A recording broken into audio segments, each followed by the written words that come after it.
A paz, meus irmãos, chegamos no capítulo 50, o último desse livro de Gênesis que começamos a estudar desde o dia 3 de agosto. Passamos por 24 gerações ao longo desse livro, 4 dispensações, da inocência, que foi da criação até a queda do homem no Éden, depois a da consciência, que durou desde a queda até o dilúvio, em seguida a do governo humano, do dilúvio até a dispersão da Torre de Babel, e a da promessa, de Abraão até o José, ou os patriarcas. Se você seguir a cronologia bíblica, isso dá por volta de 2.200, 2.300 anos. E com a graça de Deus nós estudamos tudo isso em 4 meses e meio. Mas vamos ao que interessa.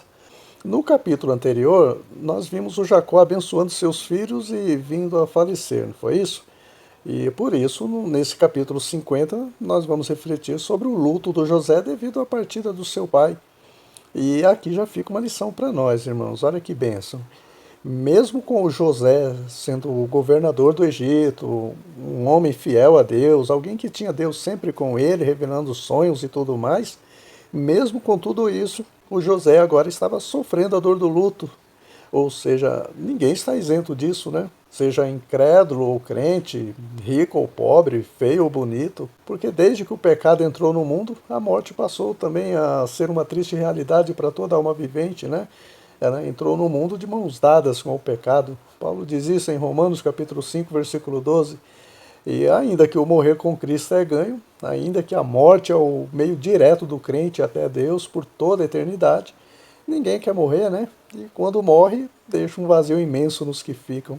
E era justamente o que a família do Jacó estava enfrentando com a sua partida, né? A dor do luto, a dor da perda, o vazio deixado por Jacó.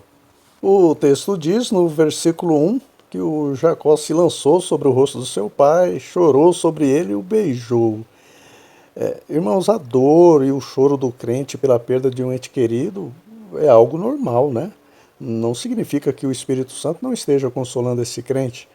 Quando oramos pedindo para que o Espírito Santo console os corações enlutados, o crente continua sentindo a dor da perda. Ele só não vai entrar em desespero, porque a dor estará sob o controle do Espírito Santo, né?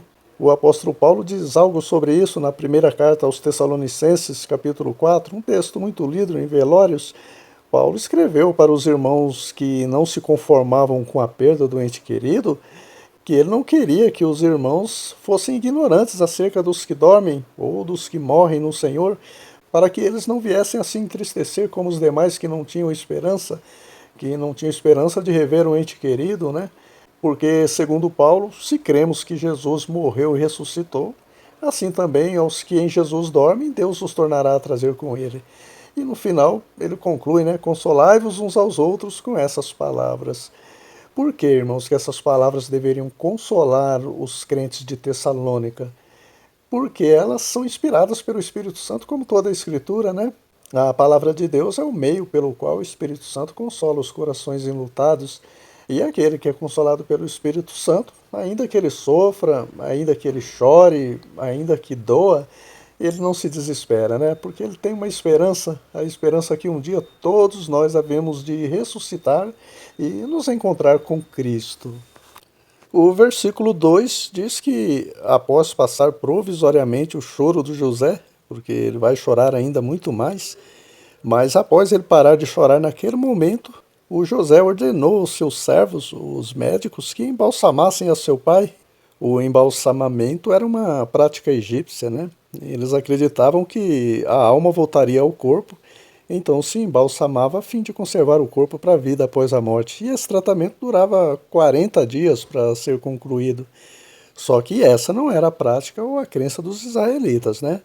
Mas como havia 400 quilômetros de viagem pela frente, do Egito até Canaã, várias semanas, né, para sepultar o corpo do Jacó em Canaã, conforme ele havia pedido para o José, o corpo deveria ser embalsamado para não se decompor. No embalsamamento, os egípcios costumavam purificar o corpo do morto com natrão, uma espécie de sal purificador.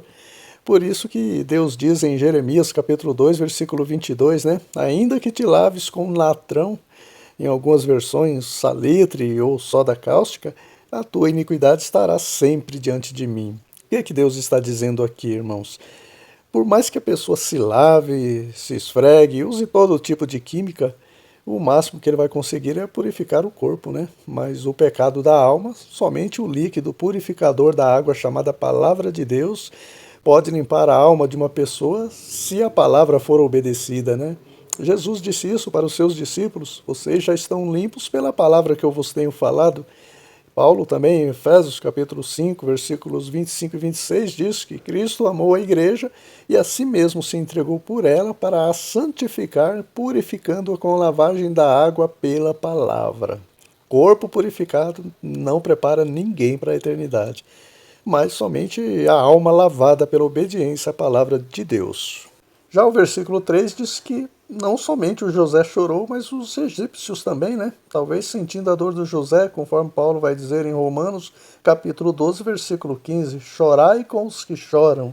Eu imagino que os irmãos do José também choraram, né? O choro do arrependimento, seguido de remorso pelo engano e sofrimento que causaram ao pai por 20 anos, mas isso não vem ao caso, né? Tanto que o Moisés, o autor desse livro, nem menciona nada sobre isso.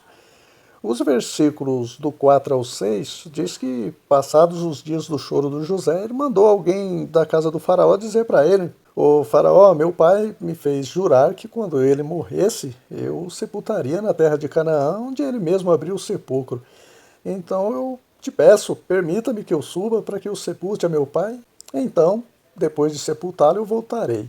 O faraó prontamente permitiu e partiu aquele imenso cortejo, o qual nunca se viu nas escrituras sagradas rumo a Canaã, para sepultarem o corpo do Jacó. E assim o fizeram, né? Na cova do campo de Macpela, que Abraão tinha comprado de Efron, o Eteu, em frente de Manre, para a sepultura de toda a família. Perceberam, irmãos, como havia uma preocupação até mesmo onde seria sepultado o corpo.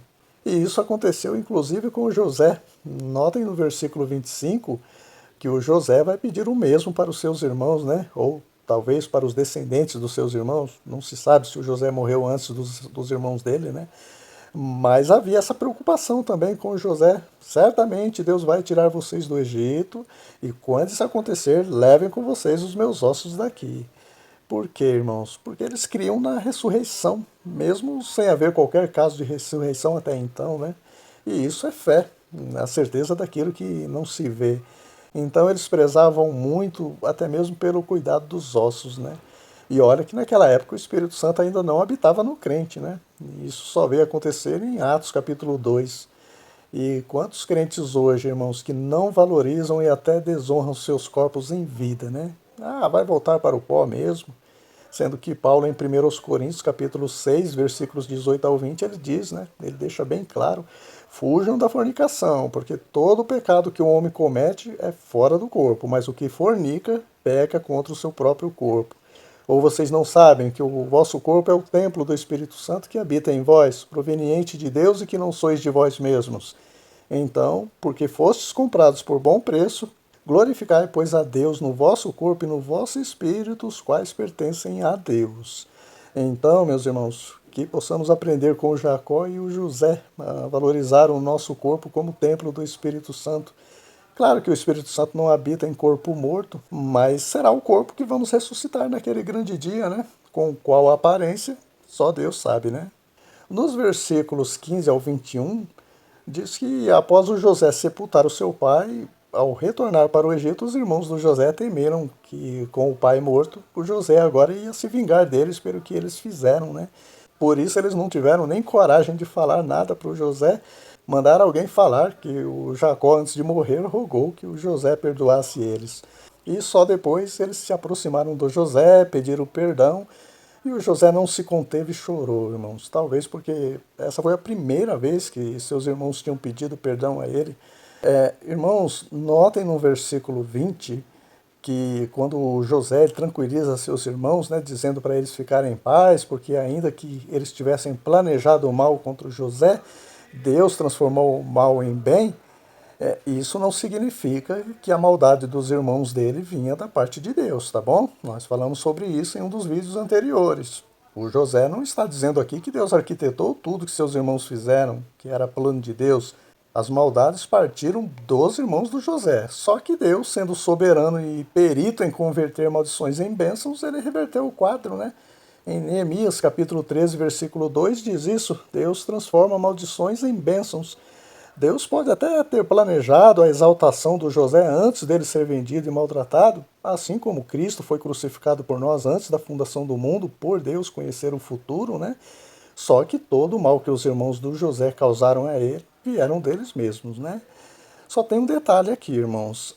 Deus converte maldições em bênçãos na vida daqueles que permanecem fiéis a ele, né? No livro de Números, capítulo 22 e 23, você vê isso acontecer.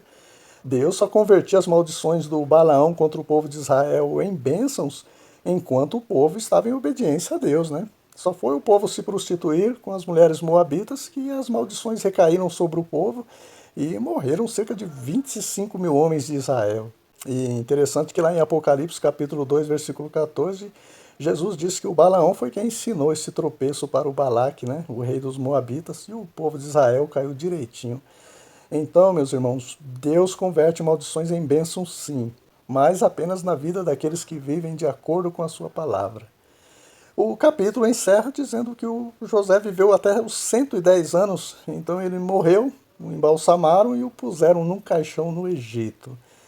Impressionante, né? O livro de Gênesis é o livro do princípio, o livro do nascimento ou da criação de tudo, mas terminou com José num caixão no Egito, né? Porque o processo de todo ser humano é esse que falamos no início, né? Nascer, crescer, morrer, com a exceção, é claro, dos vivos, né? Que subirão no arrebatamento da igreja.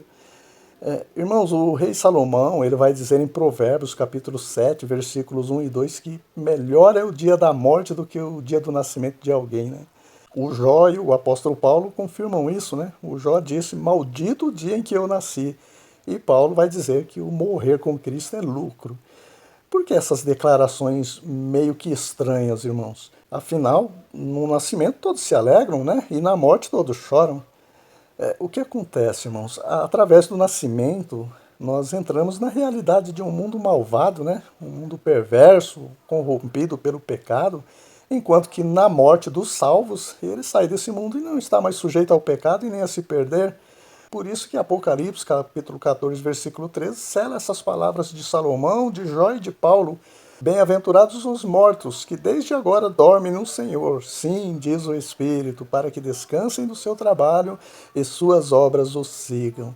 E não para por aí.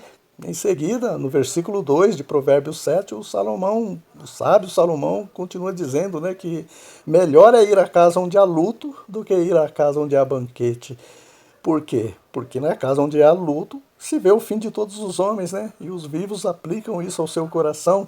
Com isso ele passa a ser mais generoso, mais humilde, né? O salto alto cai, ele baixa a bola, né? Enfim, onde há luto, reconhecemos que não somos nada neste mundo, né?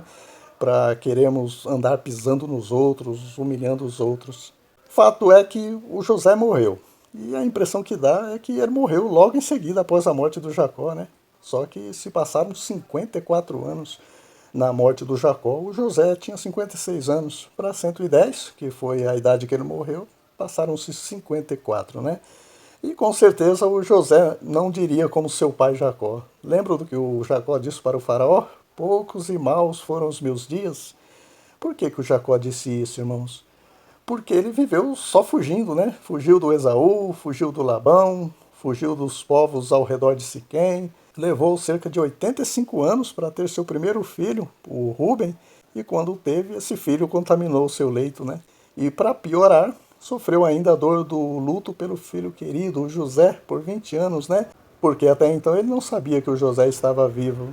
Já o José viveu 17 anos sendo rejeitado pelos seus irmãos, depois mais 13 sendo caluniado, preso, esquecido pelos homens, mais 9 anos, né, até rever os irmãos e o pai, totalizando 39 anos de sofrimento. O tempo de escravo de luxo na casa do Potifar não conta como algo bom, né, porque mesmo nessa condição o José ainda sofria com as saudades do pai e dos irmãos. Ele mesmo revela isso no nascimento do Manassés, né? Deus me fez esquecer da casa do meu pai. Então foram 39 anos de sofrimento para 110, são 71 anos de dias bons, né? Então, certamente o José diria: muitos e bons foram os meus dias. Irmãos, o livro de Gênesis, ele também deixa algumas incógnitas, né? Tipo, será que o Jacó morreu sabendo o que os seus filhos fizeram com José? Se o pedido de perdão do Jacó pelos filhos ao José não foi invenção da cabeça deles, né? O Jacó soube sim, né? Mas isso não fica claro.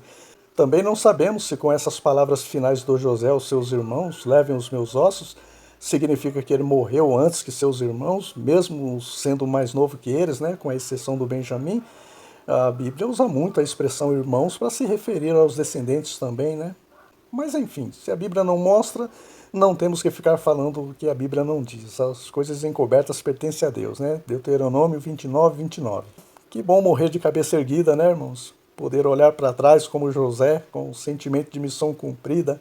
Passei por lutas, injustiças, calúnias, não deixei de ser fiel a Deus, não murmurei, não retribuí com mal a ninguém e terminei sendo honrado por Deus no Egito. José sim, né? Podia dizer como Paulo: combati o bom combate, acabei a carreira, guardei a fé.